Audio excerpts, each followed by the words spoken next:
Good morning. Let's talk about the right side bend postural pattern. And what that means is that we have a C curve in the lumbar spine going to the right side.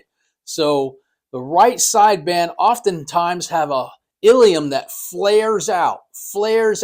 So the femur has to medially rotate, and then the lower leg has to externally rotate, creating a huge torsion into that right knee. So if someone comes in with right knee pain, we don't want to just work on the right knee. We got to show respect of what's happening on above the chain, up in our pelvic girdle.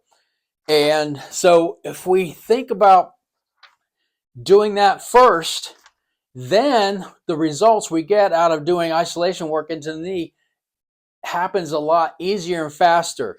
Now, before that, what we have is what we call the SBS mechanism up here in the cranial vault, where the purple bone meets the yellow bone. That's the sphenoid.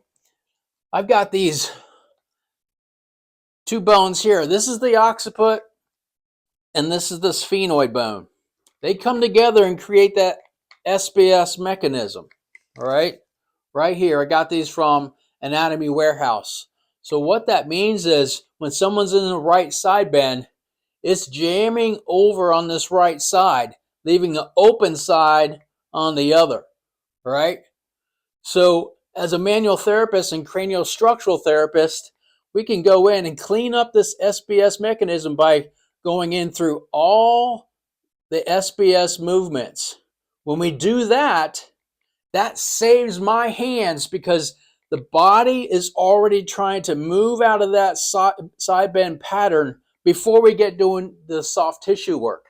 So people ask me all the time, how do you save your hands? Why don't your hands ache all day, Greg?